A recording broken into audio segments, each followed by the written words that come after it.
Hi everyone, welcome to THT, and today we are going to talk about Taking Initiative League Season 8 Top 16 Decklist. So, as usual, Take the Initiative is gonna be taking the initiative to be the first tournament of the new expansion. It is an online tournament, although I have to give out a couple of information about this league before we start, just so everybody knows what we're talking about. Take the Initiative is an online league that's pre-exists even the release of the game. I took part in it in many occasions. I even won one of the edition.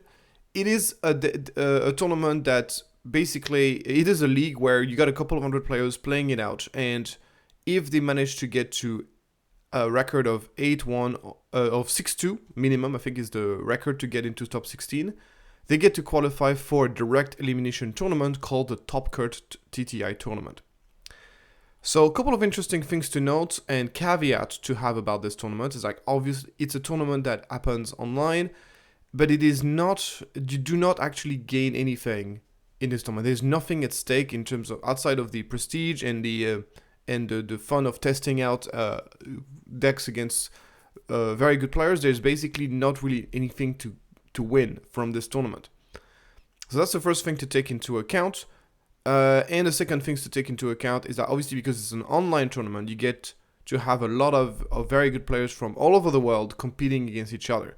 So it is a tournament that I think is quite interesting, because at the same time it is quite competitive because there's a lot of very good players taking part in it, but in the meantime it is a tournament where there's nothing to win. So players usually like to take a lot more risk in their deck building. They like to test out their ideas. This is a tournament where people will typically try their ideas and try to see what works, what doesn't work, and that's usually the way people are going to be running this tournament. Is like they're going to try new ideas, and especially early on in an expansion, it is something that is very interesting to look at. Every game is streamed on the Take the Initiative YouTube channel, and I think on Prairie Pirates Twitch, you're gonna have the games as well. So I encourage you to check them out if you want to see how those games play out. We're gonna focus on the deck list here for this time around, and we're gonna start off with Two Moons Thighs. So Two Moon Thighs, if that rings a bell, that's because he's the organizer of the 2 months tournament that I actually casted a couple of weeks ago, which has been the biggest tournament that has been organized for the Switzerland. And today he's bringing us a very sweet Luke Green deck. So this is a Luke Green, has the classic blue and green stuff with obviously the U-Wing reinforcements into Luke Skywalker, the super strong Sentinels, the ramp, and all that stuff. Also plays the Alliance Dispatcher, which has been the main reason to play Luke, in my opinion. Is you play Alliance Dispatcher turn 1 and you give him a shield, and that means that the Dispatcher becomes very difficult to kill, and then you get into play those big units into play. So there's a lot of ways to ramp in this deck. We got, of course, the Dispatcher, we got Resupply, and also we get the General's Blade, which I think is a great new addition for this deck, as it allows you to, of course, boost your unit to +3/+3, and if it's a die, you get to attack, and the next unit you play costs 2 less. You can play this on Yoda, you can play this on your leader, you can play this on even Barriss Ulfi, which is a very interesting card that we are seeing here in this list. I think this card is pretty terrible on its own. It's probably one of the worst 1-drop in the game on its own, but it is a Jedi, and she is the cheapest unit that you can play General's Blades on. And if you, let's say you got an Alliance Dispatcher on turn 1, then on turn 2 you can actually play Barriss Ulfi for free, and then play General's Blade on it on turn 2. And that can be insanely powerful if your doesn't have an answer. Obviously, it's only a 4/4, so it's not that difficult to kill, but it is an interesting, definitely an interesting thing that you can do with the specific deck. So we can even like play it on turn 1, give it a shield, and then on turn 2 play General's Blade, and then you're gonna have a 4/4 shielded in play.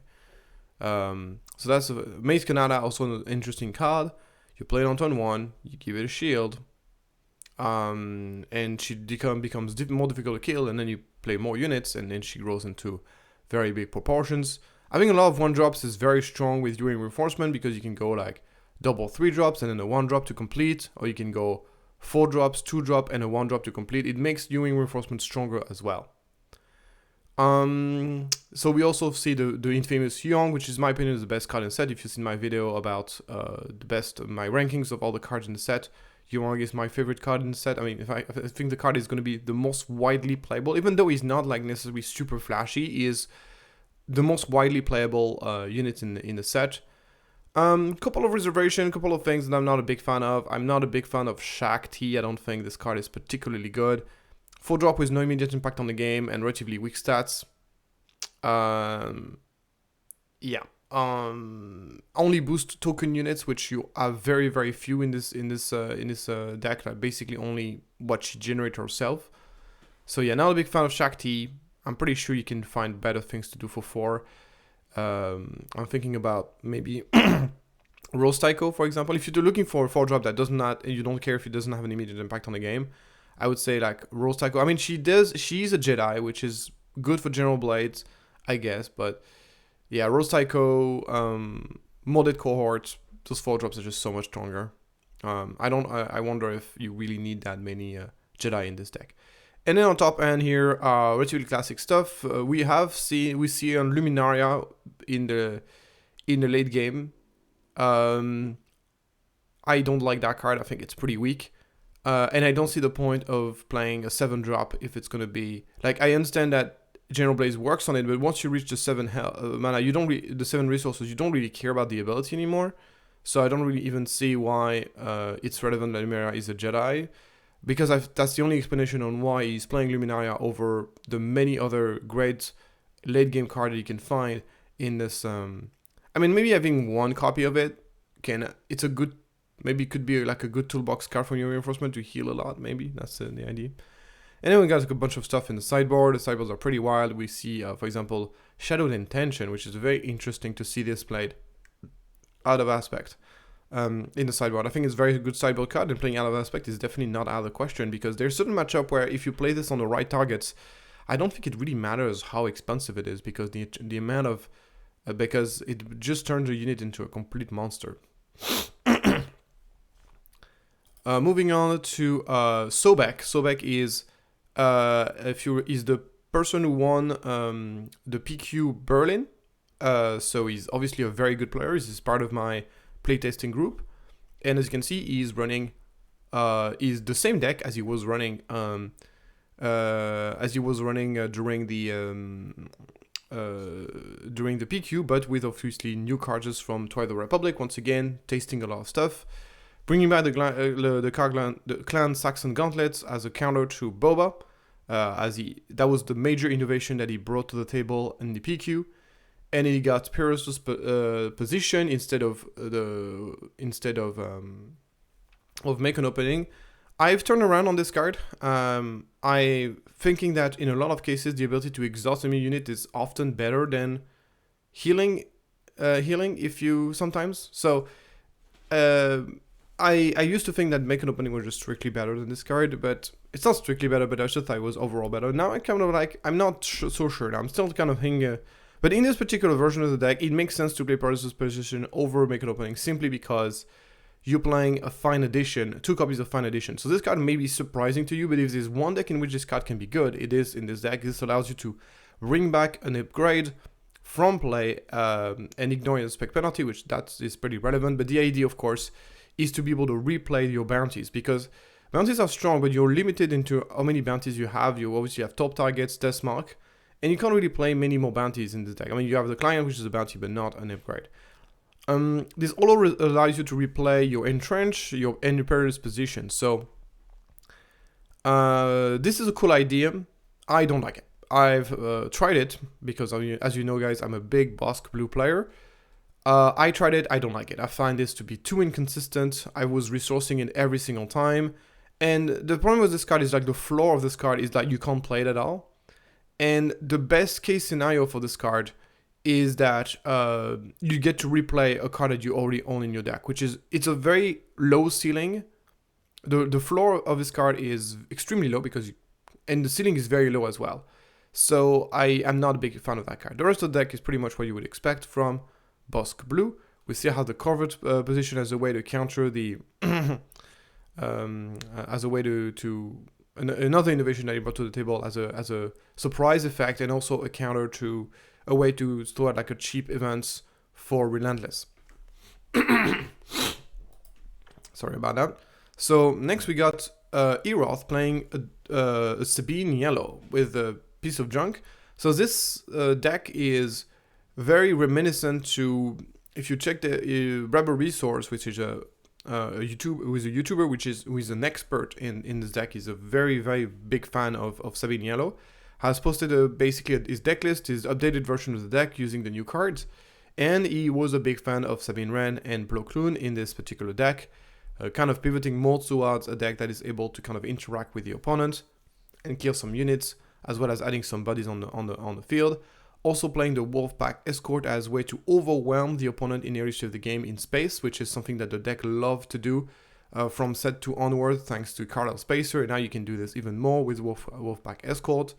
So a lot of interesting things. So it's either playing like units that are kind of difficult to get rid of on the ground, so R337 or R2D2, or units that are going in space, that are by definition hard to kill because they are in space.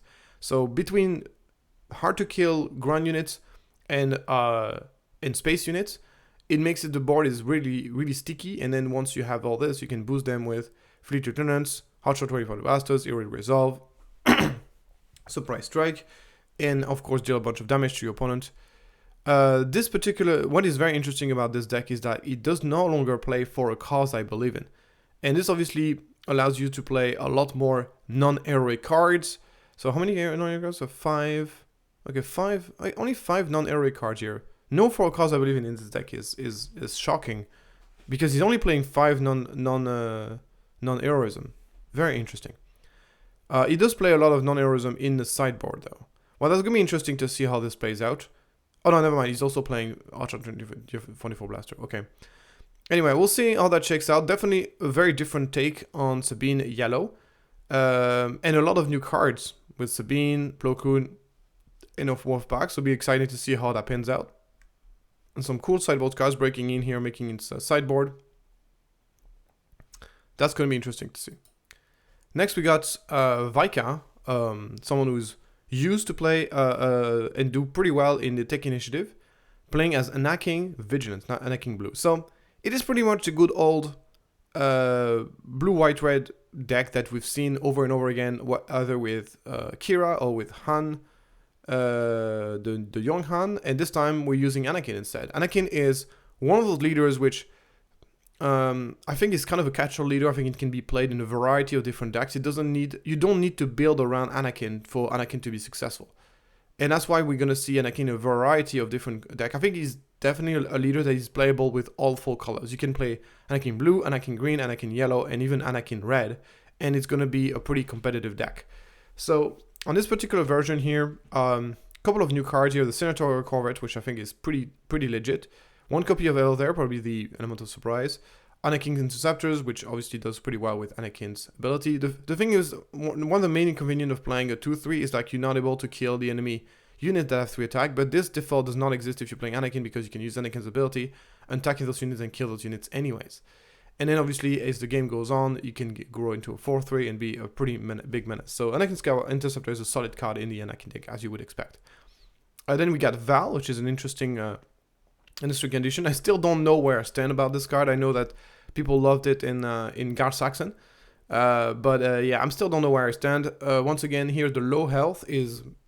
I think the main point here is that it's a 2-4, and 2-4s are very good with Anakin because you get 4 health, so it allows her to resist to almost anything, and you can boost her attack so you can kill anything. So you can trade with Battlefield Marine and not dying, and I think that's the main point of this card. Then we got Q, which is just a solid card in general. And then of course Yoda is really good with Anakin because, once again, high health, low attack. Concord and Septerra really good with Anakin, Cassian same, and we also see Rose Tycho here making a comeback, which is interesting. um, which is interesting. And then we see Razor Crafts being played, even though he's playing very, very few upgrades. He's just basically playing the 3 pillars position and the 1 copy of Entrench. So unlikely that he's going to get an upgrade back with Razor Crest, but I think he's just buying it because it's a 3-4 restore 2 for 2/4, which is not bad. We also see Stella Guerrera in the sideboard, which I think is an excellent sideboard card for Anakin, especially in this deck that has a lot of ways to heal. You don't care about damaging yourself, and there's a lot of great tactic to pick up, especially against control. You got the Pillage, you got the Open Fire, you got the Fell the Dragon, which is also a tactic. So you against control, being able to pick up those Pillage is going to be super good. So yeah, it's a cool card. Moving on, we got another Sabine yellow. It is this time a deck from Hoomard, and it's exactly the same list as the list of Eroth, which makes me think that those two guys were kind of playtesting together. I just the sideboard is a little bit different, but otherwise it's the same deck. No, this one is playing the 4 cards, I believe, this time around. Okay, it's a little less wild. So yeah, interesting to see how that pans out. For those very similar Sabine yellow, the fact that they're both playing the same deck makes me think that they were kind of playtesting together. So it's gonna be interesting to see how this deck plays out.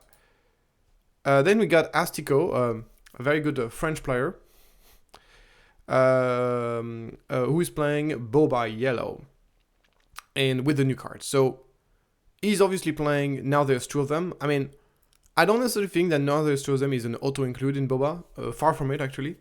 But it is definitely, if there's one card that you want to playtest and that you want to try out, it has to be the one. Why is Now There's 2 of them pretty good in Boba? Simply because without any effort, almost all of the units share the same trait. So they all are, there's a lot of Underworld. The unit that you want to cheat in place are going to be in priority is going to be Bossk, Zuckuss, so Bossk and Zuckuss on turn 2, and then Cad Bane on turn 4. That's basically, those are like the main units that you want to cheat in play using Now There's 2 of them. And all those units are both Underworld and Bounty Hunter. And coincidence? All of your cards are Underworld and Bounty Hunter, so it makes it very easy to use, as long as you got one unit in play and the other cards in your hand. Still remains situational, but I think it's going to be quite good.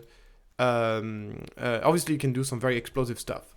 It is another avenue in which Boba can just win games, so pretty solid. And he's also playing the new Cad Bane, which is obviously very strong, if you can, especially strong if you can cheat him play earlier. The rest of the deck is pretty classic.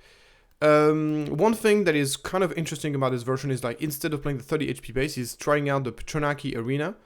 That will allow is Boba to get a +1 attack bonus. So on this one, I cannot imagine a +1 attack bonus being worth it over getting 4 more HP, especially against aggro. So I think that against, like, maybe he's thinking, oh, I already have a great matchup against aggro, I don't need. But I think the reason why Boba Yellow has such a good matchup against aggro is because it does have 30 HP base. So I think that I'm afraid that with a 26 HP base, I don't think it's going to have as good of a matchup against aggro. It's kind of what I'm really afraid about, scared about. But definitely in the other matchup, it's definitely going to be better. But there's got quite a few aggro in this meta, so we'll see how that pans out.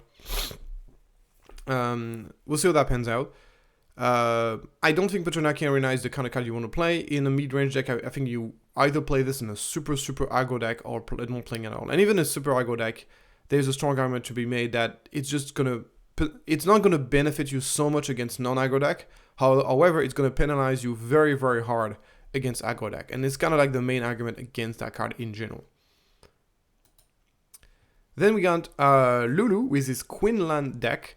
It's a Quinlan Red, so every single Quinlan deck that I've seen that I think are remotely competitive are playing red, and obviously it's because the combination of Quinlan ability with Starkina, which is the same concept as with Cad Bane, where you damage a unit very early on in the game and then you kill it, and this allows you to get an early advantage. So obviously Quinlan is almost going to be attached to that base, I think. I'm not a big fan of Quinlan. Personally, I find his ability relatively hard to use. However, I gotta say that obviously with Stark in Town, it's a much more high impact. And I think that if you can get a good kill early on in the game, that gives you a tremendous advantage. So Quinlan Red is actually the first deck I've personally ever built for Twilight of the Republic, and my version looked relatively similar to this in the sense that he's trying to play a Force Republic unit, either a Force or Republic unit early on, and try to play no good. Now there's two of them, and she didn't play an Anakin Skywalker or a Plo Koon, and later on in the game can also cheat the Mace Windows into play, which is exactly what I was also doing in my version as well. He gets a Surprise Strike, so it's definitely an aggro deck. He gets a Surprise Strike, he had 4 blasters. Obviously, you got for loads of Force units, so 4th Thor is amazing. Quinlan basically is the first Force leader that we got access to in yellow. And yellow also has the best Force enablers with Grogu early on in the game, Ezra early on, even the new Ahsoka, even though she's not being played in this deck. I think Ezra is just better than Ahsoka personally. And also plays the new Sabine Ren, which is seeing definitely a lot more play than what I would expect. And then you go 4th throw on the opponent, and you just go to town. And it's I think a very legit strategy. You can go to Waylay.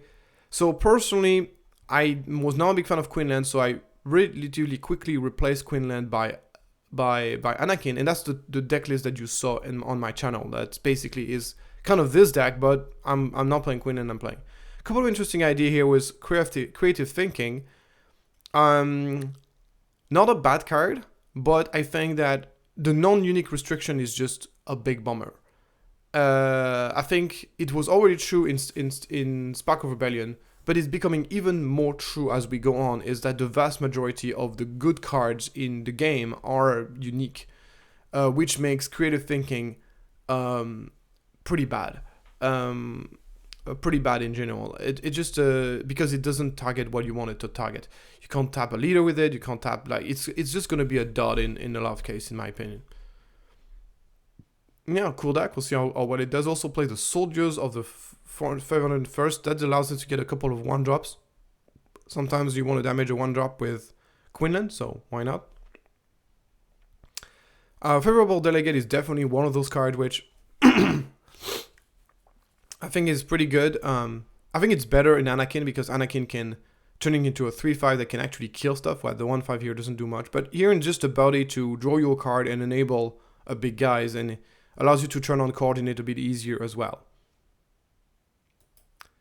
Moving on, we got Anakin Yellow. So when speaking of the devil, this is once again by Shirownik.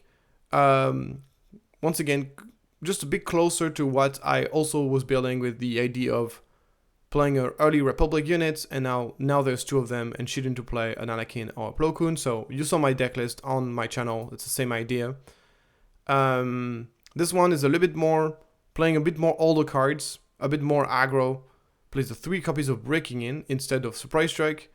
He's playing the Ezra and the Ahsoka, play the 4th throw, definitely more on the aggro side. Interesting to see him playing the Heavy. Heavy is, the problem of Heavy is that 4 health and no immediate impact on the game. That means he's a very vulnerable unit, very easy to kill.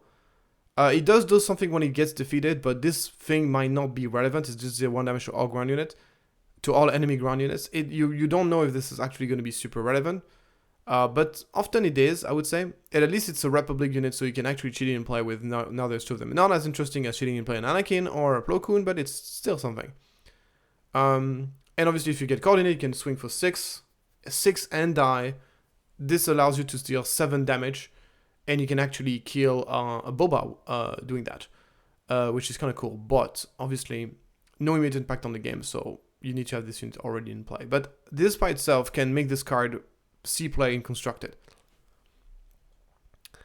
Interesting to see some Mace Windu in the sideboard here.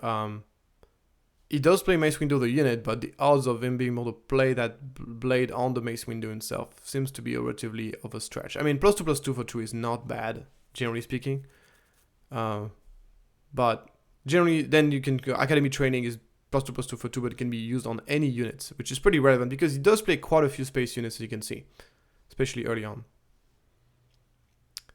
Interesting deck, we'll see how well it does. Moving on, we got Beton,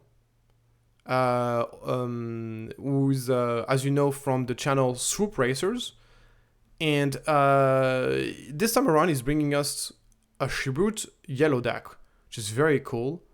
And his Chirrut yellow deck is obviously kind of a mid-range deck. He's playing the DJ tech combo, even though he does not have the ability to defeat the resource like a Han would. So combo not nearly as strong in this deck than he would be otherwise. But as you can see, he's not focusing on it. He's only playing 2 of each. So he's probably most likely just playing DJ as a 3/5 for 3 and just tech because tech is just a generally good card. Those cards are kind of... The reason why tech DJ is a good combo, generally speaking, is because even taken separately, those 2 cards still remains pretty solid. So he's once again playing Now There's 2. The amount of people who are playing Now There's 2 of them in the set is in this competition is crazy. So I don't know if it's... This is gonna be the ultimate test to see if this combo is actually good. Because as I said, it's a card that is very hard to evaluate because it's so random. Sometimes it's amazing and sometimes it's just terrible. So it's kind of like it is such a interesting thing. So here we're cheating in play Plo Koon and Ki Adi Mundi. So 5/7 instead of 6/6. But you can also cheat in play Obi-Wan Kenobi and Luke Skywalker. I think the higher hands here are a bit stronger. And you get, of course, Ezra, Grogu as force unit to cheat into play. R2D2 is also Republic, so you can cheat and play Komandu or Plo Koon as well. So that's pretty sweet. And you get some Kira going on here. No Spark of Rebellion in his deck, and not even in his sideboard, which is shocking to me. But he's probably not expecting to see any control deck, so he's like, okay, whatever. I don't need that. The sideboard here is very interesting. The Geonosis Starfighter, not exactly sure what he's getting this for. I've seen this a couple of sideboards here. I would be interested to see where from what matchup they're having in this. 3 Rivals Fall, Jesus Christ, in the sideboard. That is probably to deal with Boba Fett's armor, I would say. Then the AT-AT, 2 copies of it. Interesting to see this card seeing some constructed play. Found the card to be a bit slow, in my opinion. And I think for IA drops, there's just better things to do, in my opinion. Even in this color, I would rather play Redemption, which I think is an amazing card. If you want to heal and put a threat on the board, I would much rather play Redemption, personally.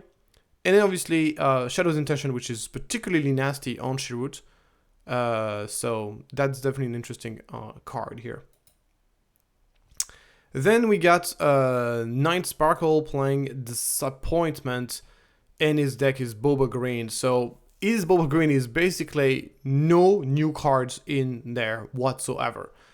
And I love this. I love this because if everybody plays like super new stuff with a bunch of new innovation in it, it's going to be hard to see how powerful are those decks because they're just facing other very innovative decks. So it's kind of very chaotic and we don't really understand which deck is good and which deck is not.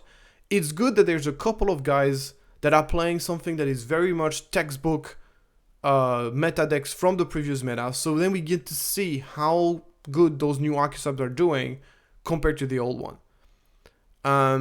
Once again, we're seeing Gameron Patrol Fighters in the sideboard again.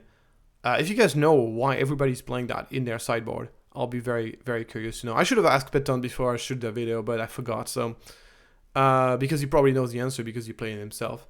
But yeah, we'll sing this. And we're also seeing Unnatural Life in the sideboard, which I'm shocked to see that. I'd be very, very curious to know when would you side this and what is the advantage of siding this in.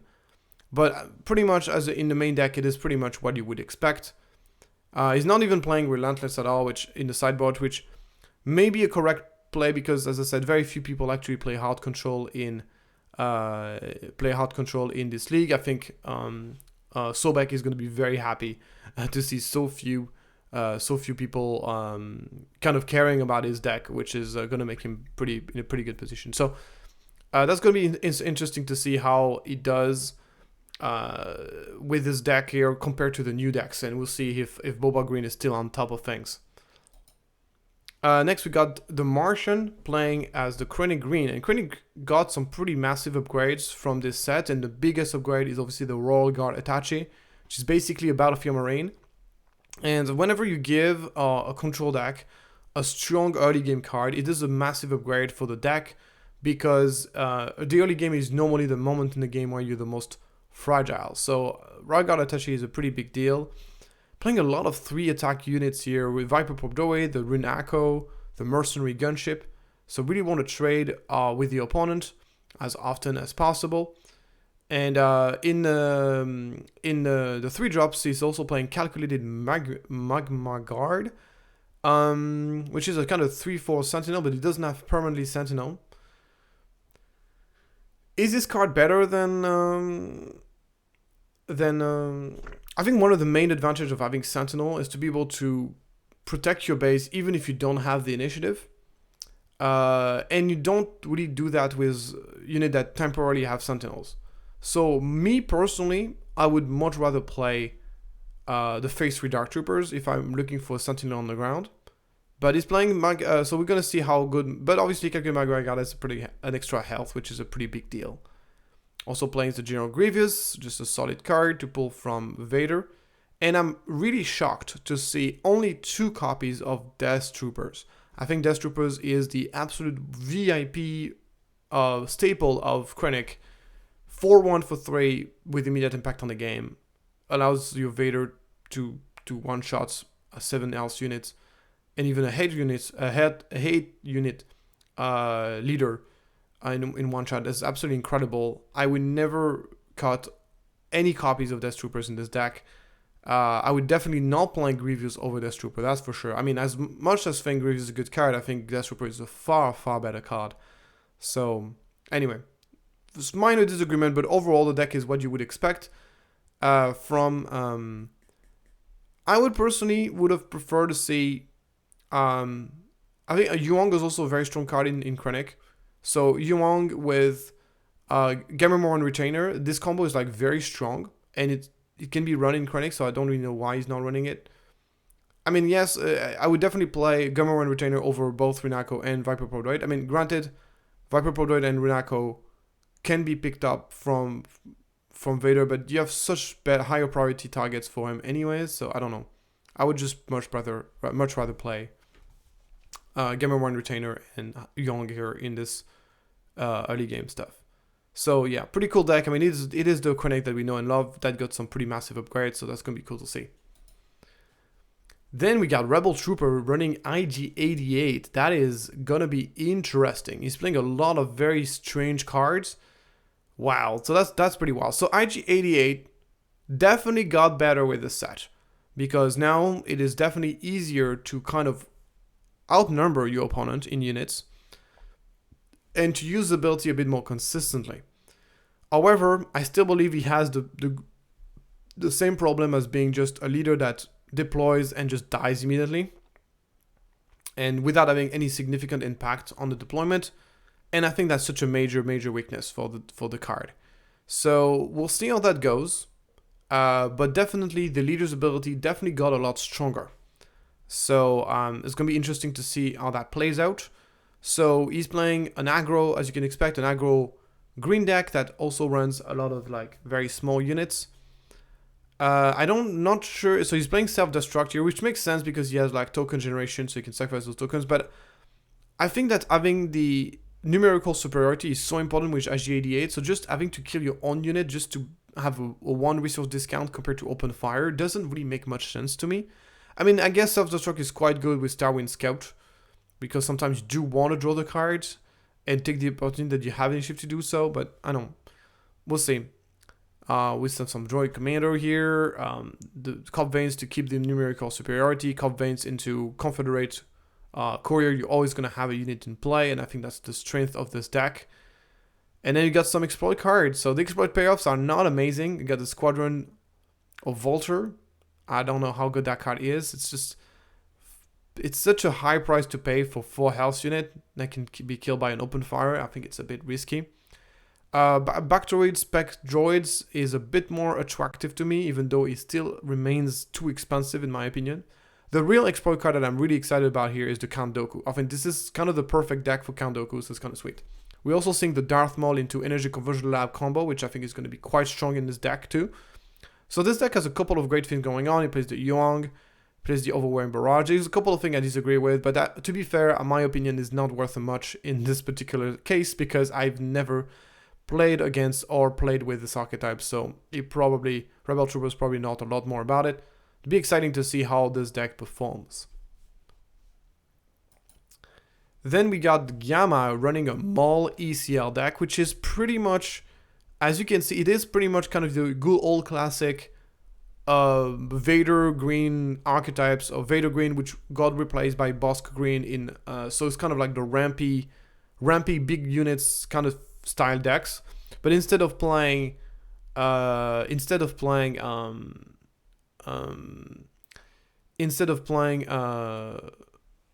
Vader or Bossk, it's running Maul instead. I'm gonna be honest, guys, I don't think Maul is very good at all, especially in this deck, and I'll explain why. So basically, the ability of Maul is completely useless in this deck, because either units have very, very low attack, like 3 attacks, so then the benefit of Maul is very small. You're just gonna deal 1 damage here and there, very situational and not very high impact. And all the units that have a high amount of attack in this deck, otherwise, I've Overwhelm. So Maul already has Overwhelm, Palpatine already has Overwhelm, Krayt Dragon already has Overwhelm. So the only cases in which Overwhelm is going to be useful is going to be on Kylo Ren, on Darth Maul, and on IG-11. And since those units don't have an immediate impact on the game, unless your opponent will have plenty of time to get rid of them before they get to do their thing with the Maul. Another thing as well is that most of the time when those units are going to be able to attack, it's going to be because they're going to be cheating in play with either timely interventions or ECL. And in this case, you cannot use Maul. You cannot combine Maul plus ECL to get like an overwhelm unit. So for all those reasons, I think those cards are not. I think Maul is not beneficial at all in this deck. He's a 6/6 that deploys on 6, I guess, but I just think that you would be much better off just running a Vader or a Bossk in this particular deck. But maybe I'm wrong, but yeah, this is kind of how I feel. It's just this Maul doesn't feel particularly good to me. So something interesting too. So he's running, of course, tons of targets for ECL. It's almost overwhelming the amount of cards that benefit from ECL in his deck. But he does play time intervention to go with it on top of that. I'm not sure what this Jango Fett does, to be fair. This Jango Fett is extremely weak. And he's playing so many ramps, he doesn't really need 4-drops. So I don't understand why he's running Jango Fett here. Outside of this, the deck makes sense to me. Very strong top end. A lot of powerful ECL target, the timely intervention to make them even stronger. Probably the deck sucks against aggro. Like, I cannot imagine this deck winning against aggro because you got no heal. He's not even playing Reinforcement Walker. His early game, the only good opening he has against aggro is to open up Gamma War Entertainers into Yuang with the initiative. But then any other things is kind of sucks. So yeah, he doesn't have any reliable way to heal outside of just Celestial Crumb. Yeah, I don't see this deck doing anything as aggro. So, but if you dodge the aggro matchup, I think it can be a strong deck, obviously. Even though I'm not a big fan of the leader. Then we got Dillen, and Dillen is running his sweet Quinlan attack in town. If you compare the previous one we saw, was a bit more aggressive, plays the surprise strike and all that stuff. This one is a little bit more controlling. He plays a bit more high-hand units like Han Solo. I think Han Solo is very strong with Quinlan because it allows you to one-shot. You can actually one-shot 7 health units. So notably, I would say if Quinlan is in play, you can actually one-shot 7 health units of any size. But if you are not having Quinlan, is not deployed, then you can one-shot the enemy Luke Skywalker, which I'm guessing is going to be very popular in this set. And other 7 health units, so that's pretty sweet. The rest of the deck is pretty much what we've seen earlier. You can cheat and play units with now. There's 2 of them. He's playing the pillage package, so he has he has a bit of a more balanced deck. He can actually beat control with the pillage combination with 4-throw is very strong.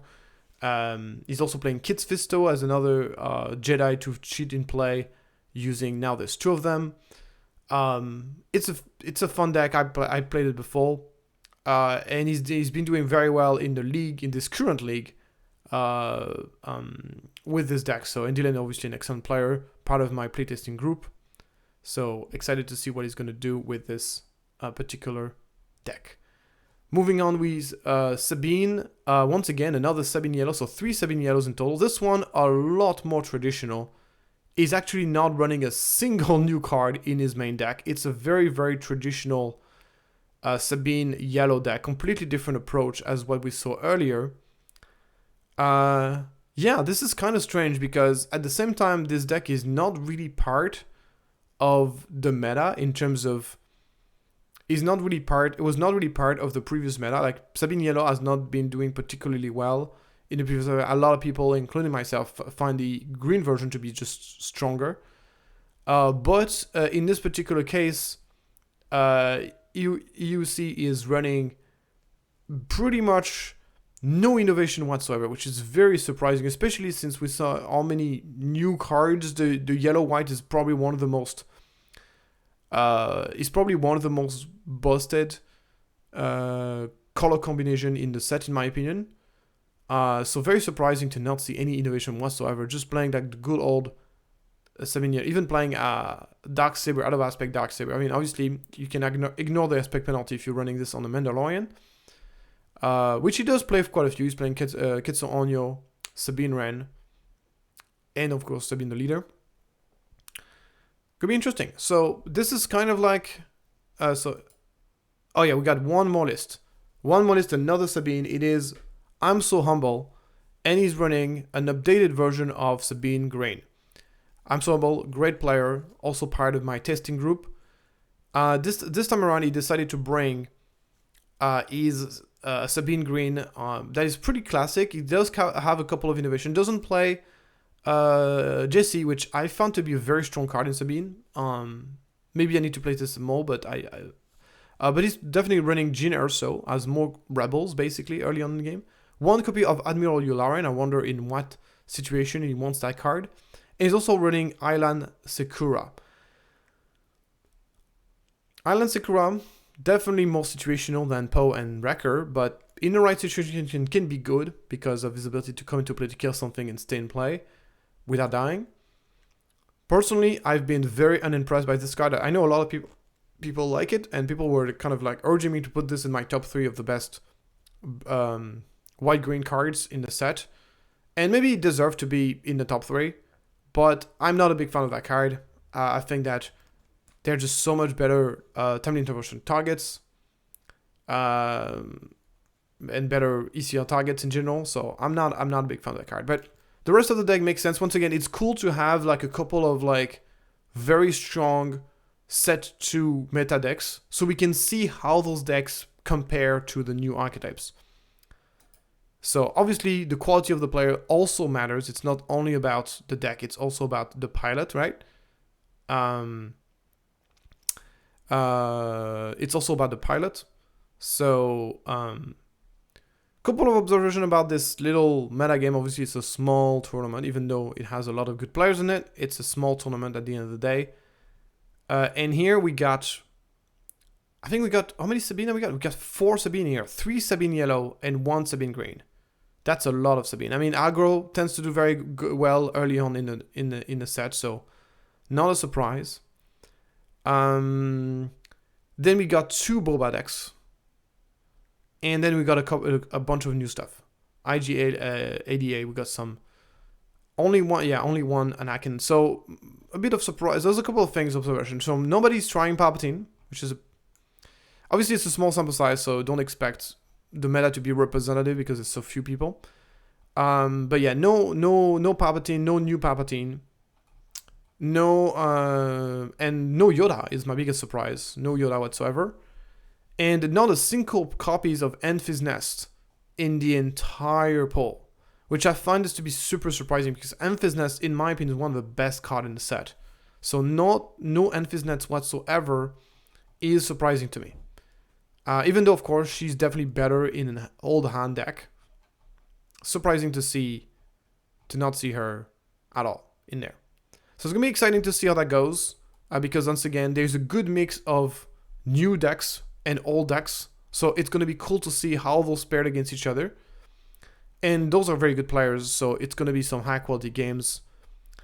I hope you guys enjoyed that video. I hope you guys that gives you some inspirations to build your own stuff. A lot of new ideas, a lot of new concepts here. Going to be interesting to see which ones prevail and which ones do not prevail. Also, relatively surprising to not see a single exploit deck. I know everybody has been kind of like going on to, oh yeah, exploit is going to be so much better than coordinate, and I still believe that, by the way. But in this particular tournament here, coordinate definitely sees a lot more play, even though obviously it's not real coordinate. It's basically just, oh yeah, you get a couple of good 5-drops which are just good by themselves, and get a little bonus to get coordinate. Like this is not what I call the real coordinate archetype. But I haven't seen really any real exploit decks. No Doku is surprising to me because I found Doku to be quite competitive, and I would expect at least one person to bring it up. The Rebeltrooper is using exploit, but in a different way than when we used to, which is very, very cool. And yeah, it's going to be exciting to see how it pans out. Thank you so much for following that video, and if you like that kind of video, please like and subscribe, and I'll see you next time for another video.